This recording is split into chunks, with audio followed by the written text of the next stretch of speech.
All right, we are recording, Tom. All right, we are recording. Unlike the last time we did this. So, all right, hi everybody. I'm Amelia, And I'm Tom. and we are going to tell this. Tom is going to tell a story from Mark 13, sometimes called a little apocalypse. Is that right? Yep. When I say that word, I always wonder if I said it correctly. But yeah, so Mark 13, Tom will tell it and then we'll talk about it. So.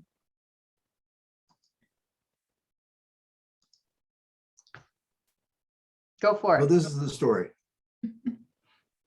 As he came out of the temple, one of his disciples said to him, "Teacher, look at these magnificent stones and these magnificent buildings."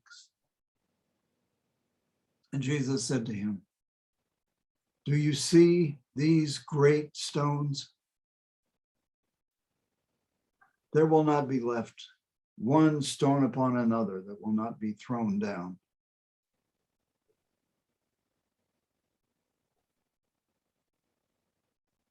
And as he was sitting on the Mount of Olives, opposite the temple, we could see the entire complex of the temple. James, Peter, John, and Andrew asked him privately, "Tell us, what will be, when will this take place? And what will be the sign that these things are about to be accomplished?" And he said to them, "Beware. Beware that no one leads you astray. For many will come in my name, saying, 'I am he,' and they will lead many astray. But when you hear of wars and rumors of wars, do not be alarmed. This must take place first. There will be earthquakes in various places. There will be famines. This is only the beginning of the birth pangs."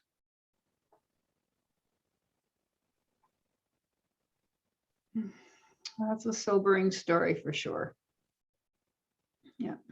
All right. It begins with an image in my mind. I'm trying to imagine it, and I need your help, Tom. So it says Jesus came out of the temple. Now, is he coming out of that like small, kind of smallish building where the Ark of the Covenant was, or is it coming out from the inner courtyard, or what's he coming out of? How to help me out? Well, he's coming out of the whole complex. It couldn't be that he was coming out of the building. Only the high priest entered that on Yom Kippur, and the temple was regarded as that whole complex, this magnificent building that of the temple area. That is still, the area is still in place, but the only part of the actual temple, and it isn't the temple itself, it's rather the outer wall. So the western wall, which may not have been, in Mark's understanding, have involved the temple. So it might be that what he means is that the temple complex, the sacrificial area, the court of the women, the court of the Gentiles, but not the outer wall. Whatever the outer wall remains, was left by the Romans as a sign of Roman power, and see what we can destroy. Okay, well, we'll get that. We're not there yet. Okay, so Jesus is coming out of the whole temple complex, and one of his disciples, he's not named, asks him this question. I guess this disciple's very impressed. Maybe he's never been to Jerusalem before. Maybe never seen the temple, but what teacher, what great stones are these? So now let's talk a little bit about these stones that are so great. And then Jesus' response to that, not one stone will be left upon another, where he's what that's all about. Well, we know how great, how glorious, magnificent this was because we still have the Western Wall, what is frequently called the Wailing Wall. And so we can see how the stones were, they were dressed on the outside, they were beautiful. Shall I show this? I'll show this colors. picture here. Yeah. Okay, here's the big one. Right. How tall it was. So this was the Western Wall. It was 85 feet tall at the place where it goes down into the valley. The wall leading up to the temple is 185 feet. So this was, how they managed to get these huge stones on top of this and to build this wall is one of the wonders of ancient engineering. So it was you can see how huge these stones were. Right, but Jesus says they're going to fall down. Right. And so And the Romans tore them down. They tore down all but this little bit of the one part of the Western Wall. okay, there they are. Did they find these? Yeah. Okay. Well, this was the debris, the stones that were thrown down. They were discovered with archaeological things at the base of the outer wall. And so you can, this is an image of, all the stones being thrown down. The Romans tore down the whole thing. When did that happen? And well, let me back up. So Jesus says all these are going to come down. He's now in his prophetic role, and this Yes. did happen. Yes. When did it happen during his lifetime? Well, I know the answer to this question, but maybe not Right. everybody does. It didn't happen during his lifetime, right? When did it happen? Right. Well, our general assumption is that Jesus died around 33. The destruction of the temple happened in 70. The war began in 66. So it was August 9th was when the Romans broke through the wall that was the protection for the thousands of people who were inside the temple complex. And they systematically then tore down the whole of the temple over the next weeks. Right. Except they did leave this part. Why is that left? Did they just not have the Well, they left that as a sign of how magnificent and how great the things are that Rome can destroy, that nothing is beyond Roman power.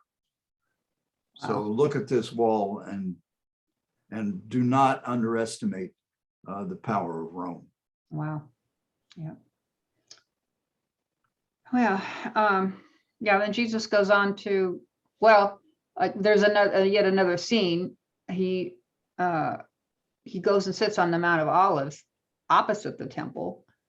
And then his kind of the inner group of disciples, Peter, James, John, and Andrew, come and ask him, when is all this going to take place? And then we get more prophetic speech from Jesus. Right. And he talks about wars and rumors of wars. He talks about earthquakes. It's hard not to relate to these things, today, really, with all the weather, the fierce weather we've been having. Certainly lots of Earthquake wars. in Haiti. But what was he talking about? Well, he was talking about wars. The Jewish war is in the background for Mark's listeners, which was from 66 to 70. There were constant wars going on the boundaries of the Roman Empire. So in the Parthian region in the north, in the Germanic tribes in the north of Rome, there were constant wars. And so this also reflects kind of the news system. You know, it might be weeks before an actual confirmation of the rumor of a war in some other part of the empire would actually, you know, get back to Rome. So these terrors, I don't think we can underestimate how terrifying the war, the Jewish-Roman War was. There were over 1 million Jews who were killed during that war, and in its aftermath, another 300,000 to 400,000 taken as slaves, killed in the Roman arenas. Rome was terrible. Yeah. Yeah. So Rome had conquered all these different countries, peoples. So those are all wars. And then they didn't like being conquered. So Rome kept having to have kind of skirmishes or more wars to keep them under wraps. And that's what happened in Israel. Right. Yep. Yeah. Okay. Something that I didn't ask about when we were talking about this before was this part where Jesus says, beware of those who will come and say, I am he, and many will lead you astray. What is he talking about there? Well, it appears that there were, and there's evidence of this, that there were false prophets in the period after the war who proclaimed that they were Jesus who had returned. And so there were false prophets, people who claimed to be Christ returned, resurrected. So Mark is describing that reality of what happened in the both during the period leading up to the war and then in the period after the war. And we might extend that. Let's see if you think this is a fair extension or not. It seemed like throughout history since then, you know, we've had various people in different cultures say, you know, follow me, I'll make everything okay. Right all of the wrongs that you perceive. And that some of those persons have really led people in bad directions. Yeah, so this happened. So that's a constant theme, is don't be led astray by false prophets, witnesses, people pretending to be the returned Christ. And I guess it would be another discussion to what do we look for to know whether this is a truthful prophet or not. So this story ends with this powerful image. This is just the beginning of the birth pangs, and I just recognize that as a metaphor from women's experience. So thank you, Mark. We don't often get that in the Bible, but this is a very, as one who has given birth, I know what that means, birth pangs. And Jesus is saying it's kind of like that for the world. What is he referencing though when he says birth pangs? Well, it's the coming of the new age. It's the birth of the kingdom of God as a future reality breaking into the present, and that these are signs then of this impending new age, the age of the kingdom of God. And so what was in the apocalyptic tradition, it was always that the coming of the new age, of the new time, would be preceded by a time of tribulation, of conflict, of the pains of the coming of the new age. One way of thinking about this that has always been helpful to me is that apocalyptic thinkers think from the future back into the present. It's almost like we tend to think of time as moving from the past into the present, into the future, and that then what can happen in the future is determined by what has happened in the past. Whereas the apocalyptic mode of thought is to think from the future of the reality of the kingdom of God and of its power breaking into the present as the powers of a new age. And that the energy of hope, of new possibilities. I think of Martin Luther King Jr.'s speech, "I have a dream."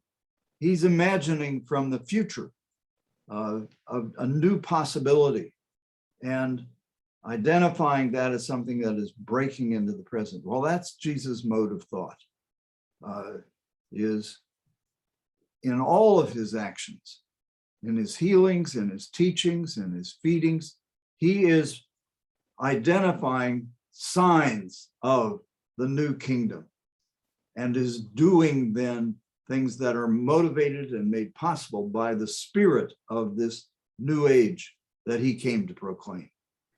So maybe it's not God is at hand.